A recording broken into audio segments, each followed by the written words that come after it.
Au nom de Dieu le Père, le Fils et le Saint-Esprit. Grand Dieu tout-puissant, Dieu d'amour, Dieu des bontés et Dieu fidèle. Ce matin, nous nous sommes réunis dans ta maison pour te louer, pour te glorifier.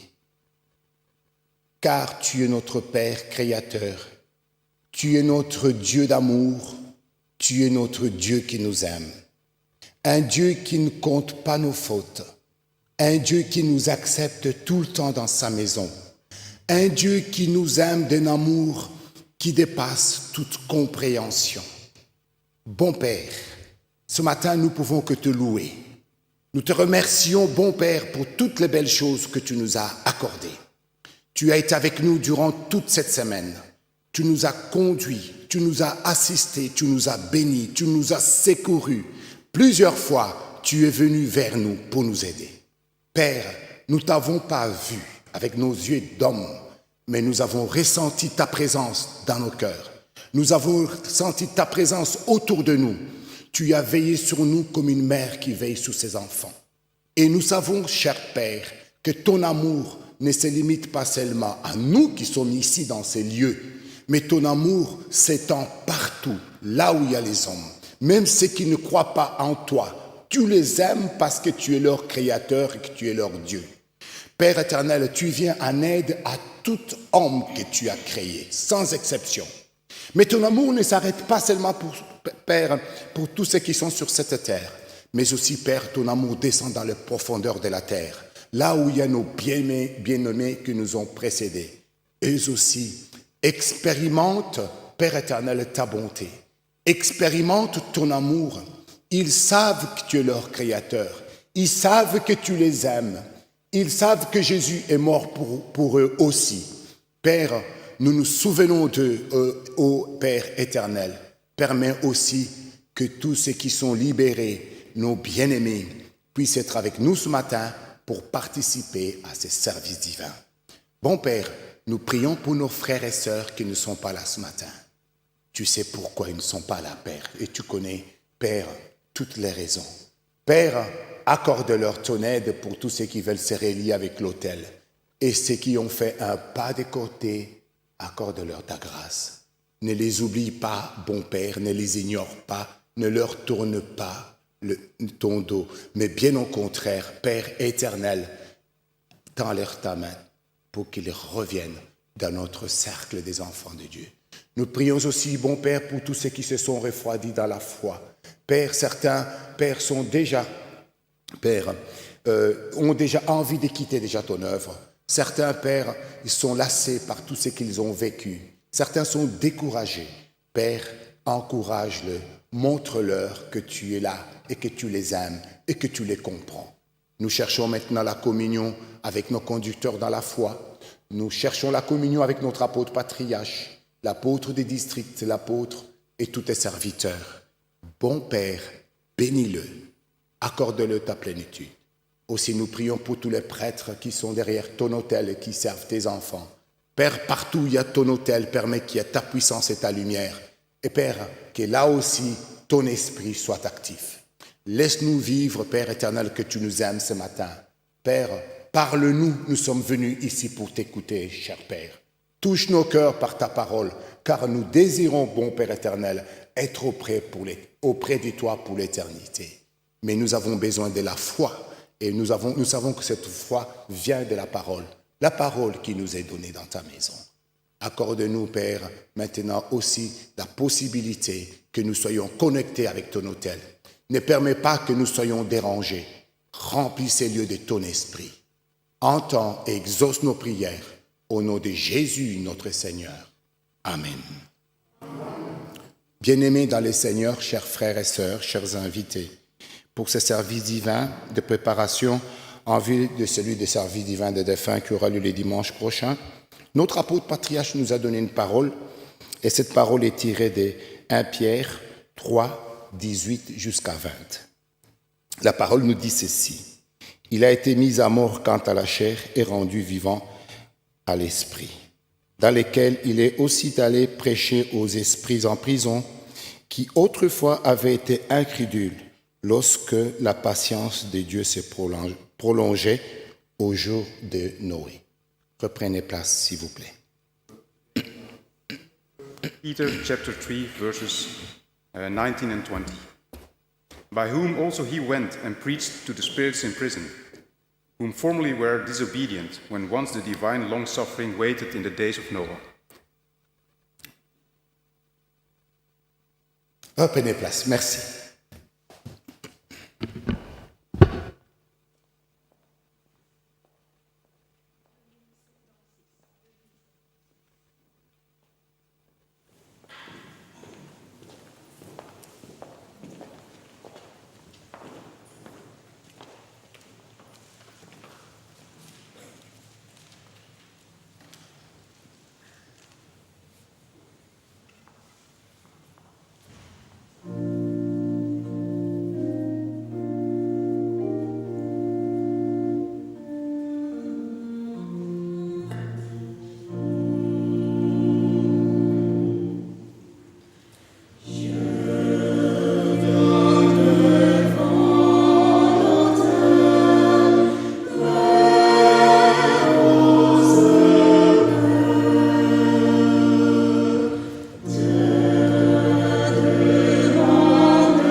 Bien-aimés, chers frères et sœurs en Christ, je vous souhaite ce matin la bienvenue à l'autel du Seigneur.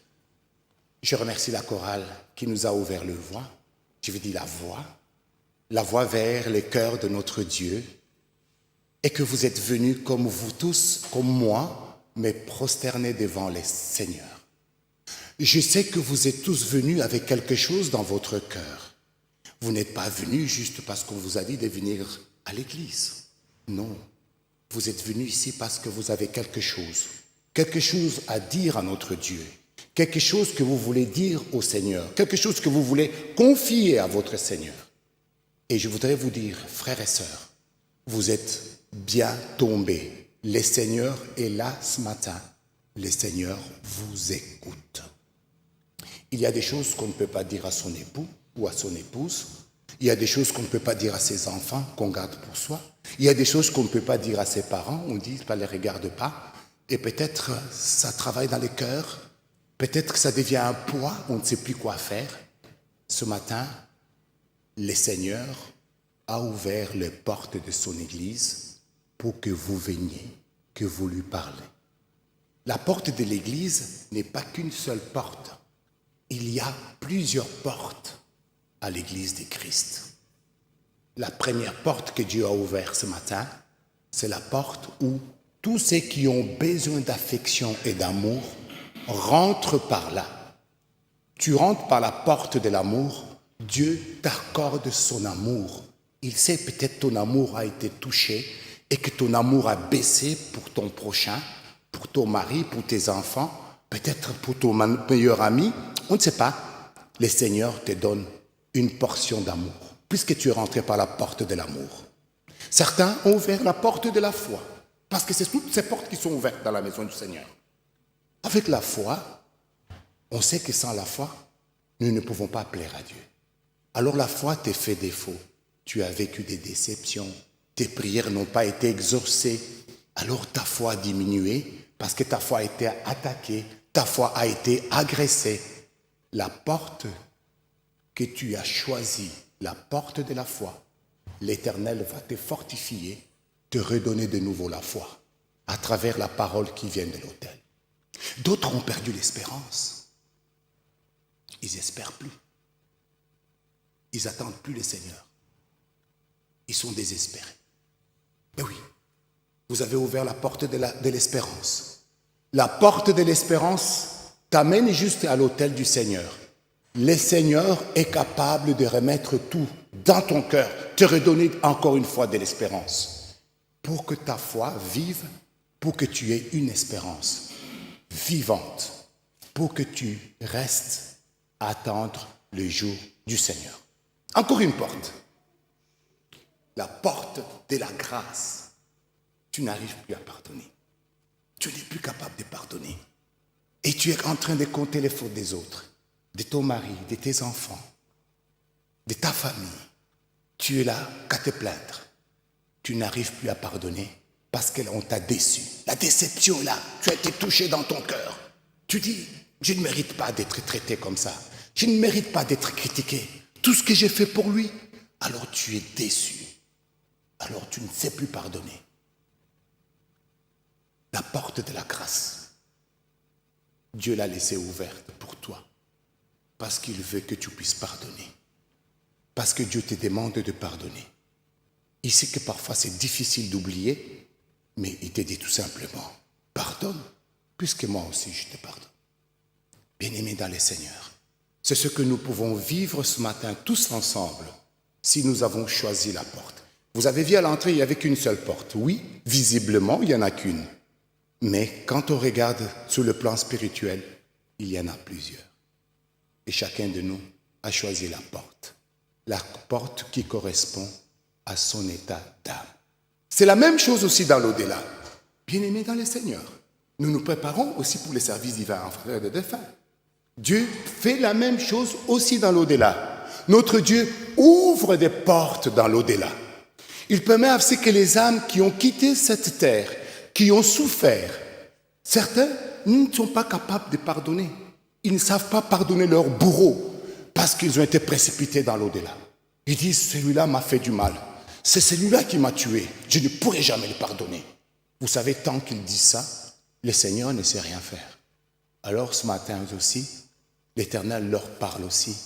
Attention, dimanche prochain, je vous donnerai l'occasion, l'opportunité de vous avancer à l'autel parce que mon serviteur pourra vous accorder à travers les sacrements de la vie éternelle. Les dimanches prochains, il y aura des baptêmes dans l'au-delà. Est-ce que vous imaginez? Et les âmes de l'au-delà viendront ici à l'autel pour recevoir les sacrements. Bien-aimés dans le Seigneur, certains ont besoin de l'amour. Ce sont des enfants, je prends toujours cette image, des nouveau-nés, des interruptions de grossesse. Ces enfants réclament justice. Parfois, ces enfants disent, nous nous a privés de l'amour. On nous a privés de l'affection d'une mère. Nous avons été précipités dans l'au-delà. Nous souffrons. Vous et moi, nous allons prier pour ces enfants qui sont partis sans ne fût-ce qu'entendre une parole d'une mère qui leur dit « Je t'aime ». Ces enfants souffrent d'un manque d'affection, d'un manque d'amour. Nous allons leur témoigner cet amour. C'est pour cela que Jésus nous a choisis. Parce qu'il sait que nous sommes capables de prier pour eux. Nous penserons aussi à ces hommes, à ces femmes qui ont fui leur pays en voulant traverser la Méditerranée. Ils ne sont jamais arrivés à la destination. Eux qui avaient fui la guerre, ils espéraient trouver un pays où ils peuvent trouver leur repos. Ils ne sont jamais arrivés à la destination. Ils ont été trompés par les passeurs. On leur a promis beaucoup de choses. Ils ont pris une embarcation des fortunes. La mer les a emportés. Je pense à eux. Il y a des femmes, des enfants, des jeunes. Ils ont été engloutis par la mer. Beaucoup sont à l'au-delà. Beaucoup souffrent. Jusque-là, ils n'ont pas atteint la terre promise. Jésus leur offre sa terre promise, la vraie terre, où il n'y aura plus de larmes, où il n'y aura plus de souffrance. Vous et moi, nous pouvons le faire. Nous pouvons leur offrir l'amour, l'espoir d'un monde meilleur. À travers nos prières, nous allons les aimer. Nous allons prier pour eux, même si nous ne les connaissons pas. Mais bien aimés, on ne prie pas seulement pour les gens qu'on aime. On ne porte pas secours seulement aux gens qu'on aime, même à un inconnu qu'on ne connaît pas. On peut lui apporter son secours. Et là, je me rappelle une petite histoire, je ne sais pas si je vous l'ai déjà racontée. Une jeune femme était dans sa voiture avec ses enfants, avec un enfant d'ailleurs. C'était très tard, c'était l'hiver, il pleuvait. Elle roulait avec sa voiture dans le bois, devait aller chez elle. Elle a raté un virage, elle a fait plusieurs tonneaux. Elle a pu sortir de la voiture et elle a vu plus loin, elle était touchée, elle saignait. Elle a vu plus loin, il y avait une maison parce qu'il y avait un peu de la lumière. Elle a avancé vers cette maison en donnant ses derniers efforts. Et là, quand elle est arrivée à cette maison, elle a commencé à toquer à la porte.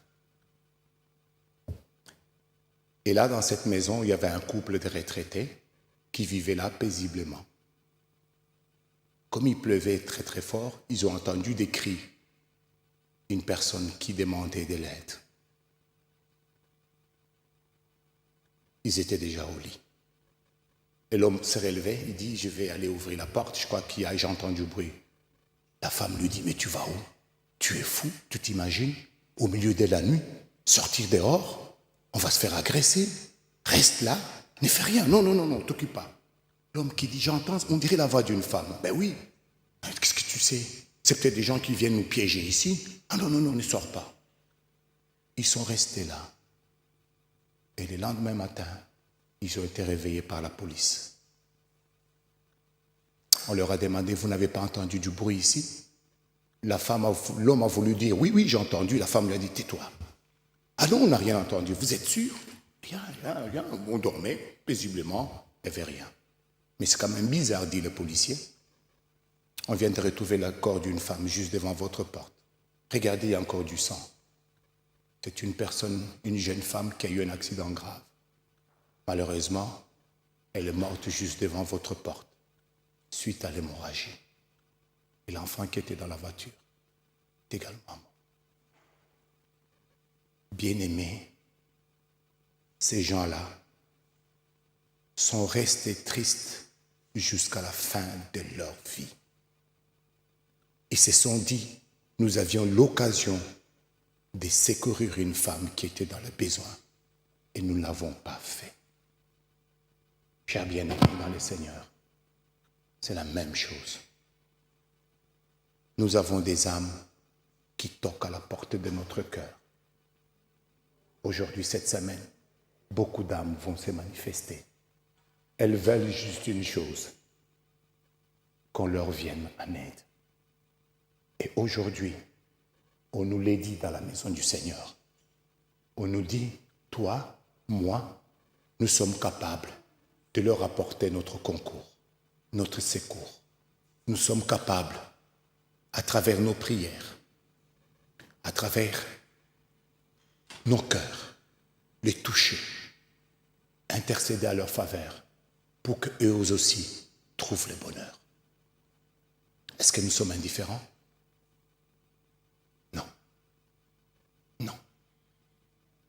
Jésus a prêché sur cette terre pendant 3 années. 3 années qu'il a prêché, il a expliqué qu'il était venu pour nous donner la vie éternelle, qu'il devait mourir pour nous et qu'il devait aller dans l'éternité pour prêcher aussi aux âmes qui sont prisonnières. C'est cette parole qui nous a été donnée. Jésus a été mis à mort quant à la chair, mais rendu vivant quant à l'esprit. Pendant les 3 jours que Jésus est allé dans l'au-delà, il n'était pas assis à rien faire. Jésus a prêché la bonne nouvelle. Sûrement, mes bien-aimés, les grands prophètes, tous ces hommes qui l'attendaient, étaient dans la joie de voir que le Sauveur était là. Imaginez-vous les prisonniers, parce qu'on parle des prisons. Il y a des prisons, mes bien-aimés. L'image des prisons, c'est pas comme avec les barreaux, mes bien-aimés. C'est un état d'âme. L'âme est prisonnière. L'âme a servi un esprit sous cette terre. L'esprit qui t'a servi, l'esprit qui t'a suivi sur cette terre, lorsque tu vas dans l'au-delà, reste avec toi. Il ne te quitte pas. Il n'y a que Jésus qui peut te libérer, comme nous avons été libérés. Alors, mes bien-aimés dans les Seigneurs, Jésus-Christ leur annonce la bonne nouvelle. J'ai donné ma vie, je viens pour vous sauver. Imaginez-vous la joie qui était dans l'au-delà lorsque Jésus a été dans l'au-delà. Je pense à Adam et Ève, mes bien-aimés. Il devait dire, enfin, c'est lui qui vient réparer notre faute. Enfin, c'est lui qu'on attendait jadis. Et Jésus-Christ, il a remporté la toute première victoire du ciel. C'est pour cela qu'on l'appelle le roi des rois, le seigneur des seigneurs. Il est le seul qui a été dans l'au-delà et qui est revenu. Aujourd'hui, nous savons ce qui se passe plus ou moins dans l'au-delà. Les apôtres sont au courant. Jésus leur a informé. Le Saint-Esprit les a inspirés. Ils savent que les âmes de l'au-delà ont besoin du salut.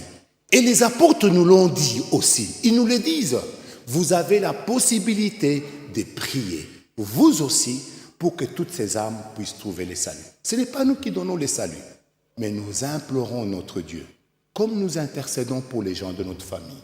Quand on a quelqu'un malade à l'hôpital, qu'est-ce qu'on fait? La plupart de nos frères et sœurs nous disent, prêtre, n'oublie pas, j'ai ma petite sœur à l'hôpital, demain on va l'opérer. Pense à lui dans tes prières. N'est-ce pas que nous le disons souvent, non? Mais nous pouvons aussi le faire pour les âmes qui sont dans l'au-delà. Pensez à toutes ces âmes, mes bien-aimés, qui souffrent. Ayons de la compassion pour elles. Ne soyons pas indifférents. Mes bien-aimés, nous ne sommes pas indifférents parce que nous avons l'esprit de Christ, l'esprit de lumière. Christ, il a remporté la victoire. Il a anéanti les diables. Les diables nous faisaient peur parce qu'au début, on avait peur de la mort. Aujourd'hui, on n'a plus peur de la mort. La mort ne nous dit plus rien. Pourquoi? Parce que Jésus-Christ a remporté la victoire sur la mort. Les diables avaient les clés des portes de ce jour de mort. Jésus a repris cette clé. C'est Jésus qui l'a maintenant.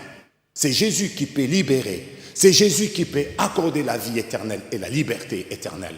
Aujourd'hui, le diable a été complètement anéanti grâce à notre Seigneur Jésus-Christ.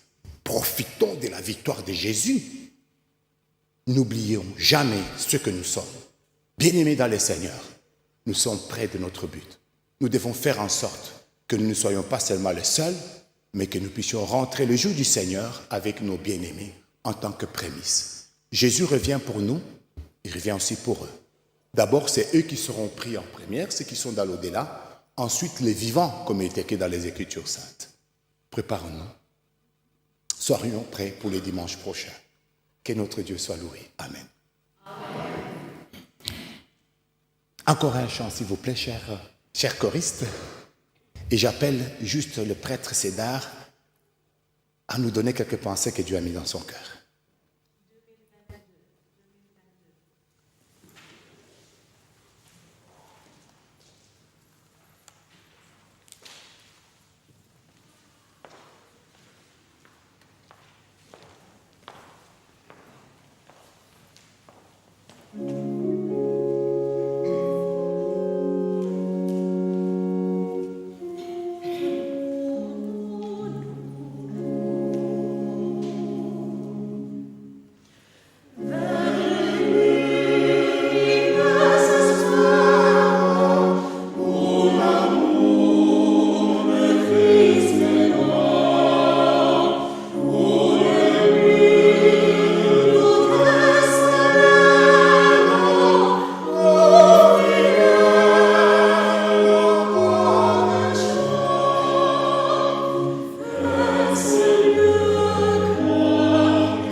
Mes chers bien-aimés,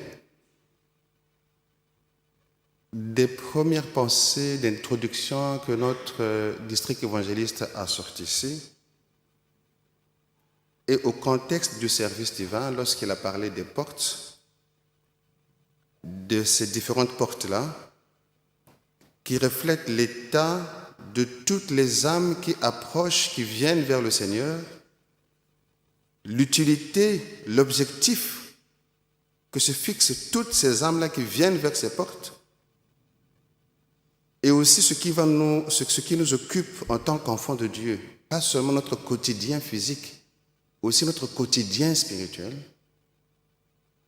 Et lorsque je mets cela en liaison avec une petite parole aussi que le district évangéliste nous a partagée dans la sacristie à propos du chiffre 3, un chiffre 3, qui est un seul chiffre, et le district évangéliste nous a dit que lorsque vous observez à travers toute l'histoire de l'œuvre de Dieu, depuis l'ancienne époque jusqu'au Nouveau Testament, jusqu'à notre époque contemporaine, l'œuvre de Dieu évolue toujours avec ce chiffre-là. Les 3 services divins en faveur des défunts, les 3 sacrements, la Trinité divine, les 3 mages encore à l'époque de la naissance de Christ, les 3 époques, l'Ancien Testament, le Nouveau, et la période de la fin aujourd'hui. Ce chiffre 3-là, lorsque nous l'observons, lorsque nous le considérons par rapport à la Trinité divine, nous avons ce qu'on appelle la communion qui ressort de ce chiffre-là. 3, le Père a eu besoin de son Fils et du Saint-Esprit afin d'accomplir l'œuvre de Dieu. Les enfants de Dieu ont besoin également de cette Trinité-là afin qu'ils puissent être accomplis aussi dans leur vie de foi. Et les enfants de Dieu doivent alors passer par ce qu'on appelle la communion. L'œuvre de Dieu nous invite à la communion avec Christ.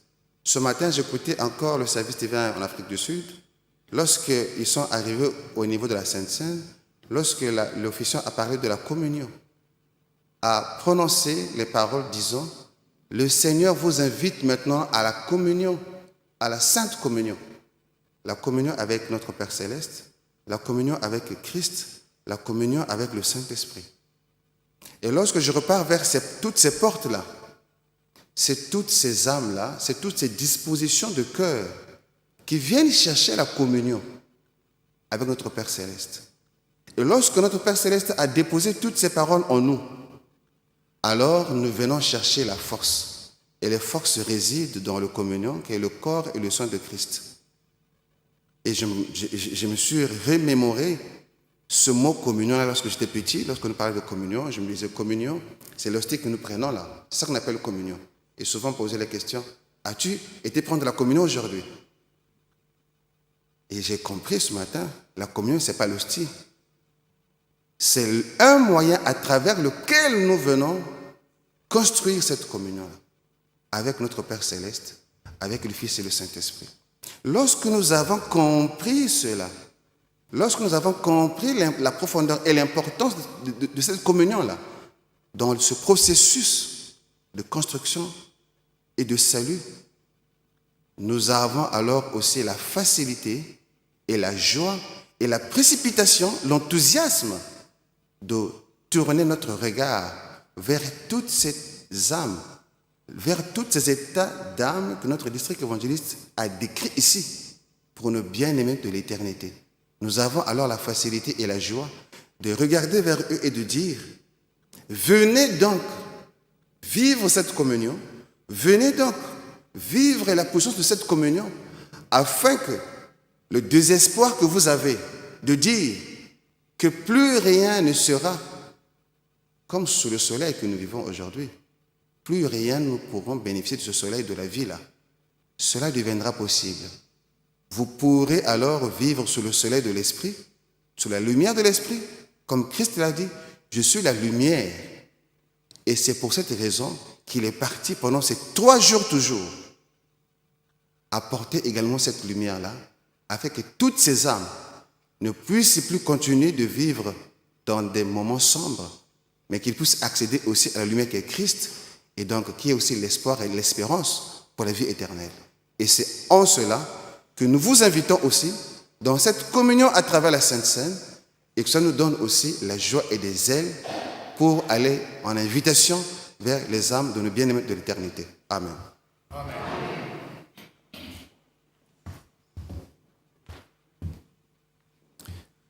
Levons-nous maintenant pour réciter la prière de notre Père.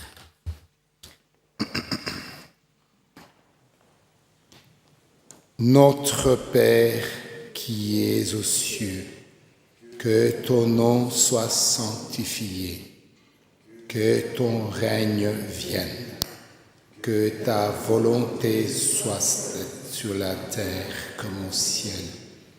Donne-nous aujourd'hui notre pain quotidien. Pardonne-nous nos offenses, comme nous pardonnons à ceux qui nous ont offensés. Ne nous induis pas en tentation, mais délivre-nous du mal, car c'est à toi qu'appartiennent dans tous les siècles le règne, la puissance et la gloire. Amen. Selon la mission que j'ai reçue de l'apôtre Momentan, je vous annonce la bonne nouvelle. Au nom de notre Seigneur Jésus-Christ, le Fils de Dieu vivant, vos péchés vous sont pardonnés. Et la paix du ressuscité soit avec vous. Amen. Éternel, merci pour ce pardon de péchés que nous n'avons pas mérité. Merci pour ta grâce. Merci pour ta proximité. Merci pour toutes ces merveilleuses paroles que tu nous as données à travers tes serviteurs. Merci pour cette invitation que tu nous as lancée, seulement pas à nous, mais aussi à tous ceux qui sont, Père, dans le monde de l'éternité, ceux-là que nous ne voyons pas, mais que nous pouvons seulement ressentir leur présence. Éternel Dieu, ouvre maintenant, Père, nos cœurs pour que nous puissions recevoir à travers la Sainte Seine la force et la communion avec notre Seigneur Jésus-Christ, lui qui est mort pour nous et qui nous a promis de revenir nous prendre. Entends et exauce nos prières au nom de Jésus. Amen. À présent, nous allons fêter la Sainte Seine.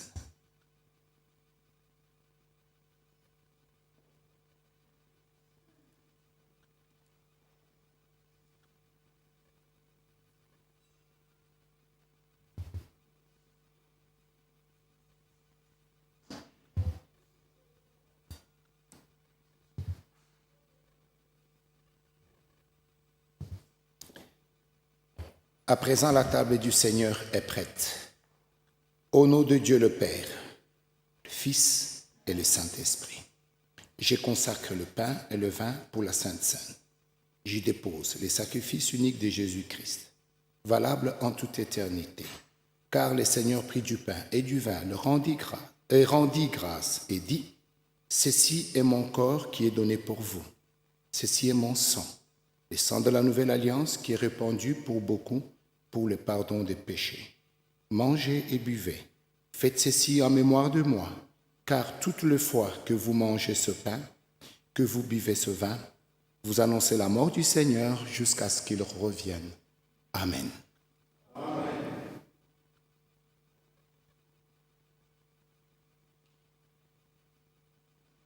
Le corps descend. Pour toi.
À présent, le Seigneur nous invite à fêter la Sainte Seine et nous chanterons les cantiques 306.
Le 128, la première strophe.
Nous allons remercier l'Éternel par une prière. Éternel grand Dieu, merci pour ces services que tu nous as donnés. Merci pour ta présence, pour la parole. Merci aussi pour tes conseils, ta consolation. Merci aussi pour nous avoir rappelé que dimanche prochain, nous aurons un grand service divin. Il y aura une grande fête dans l'au-delà. Nous allons nous joindre à eux en esprit pour vivre cette grande fête. Père éternel, le baptême aura lieu ici, mais l'au-delà sera en ébullition. Maintenant, bon Père, accorde-nous tes anges sur le chemin de retour. Bénis tout le travail qui a été fait dans la communauté. Bénis les chefs des communautés qui n'est pas présent, qui est abattu. Nous prions aussi pour lui, bon Père. Guide ton serviteur. Nous prions pour chaque frère et sœur de cette communauté. Prends soin de tous. Nous attendons l'avènement de ton Fils. Nous sommes certains que tu nous prendras tous parce que tu nous aimes. Entends et exauce nos prières au nom de notre Seigneur Jésus-Christ. Amen. Que la grâce de notre Seigneur Jésus-Christ, l'amour de Dieu et la communion du Saint-Esprit soient avec vous tous. Amen.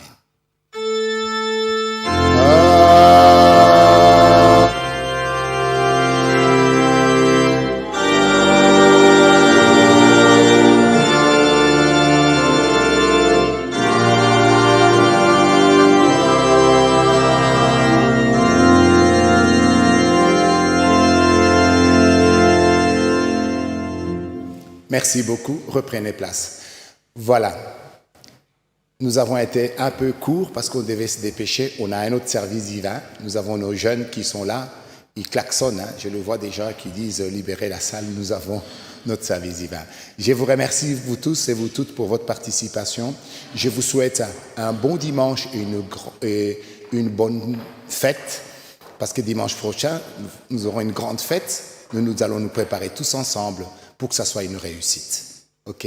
Et alors, nous chanterons un cantique final et nous allons libérer la salle pour nos jeunes. Je vous remercie.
Merci à tous. On a juste quelques communiqués pour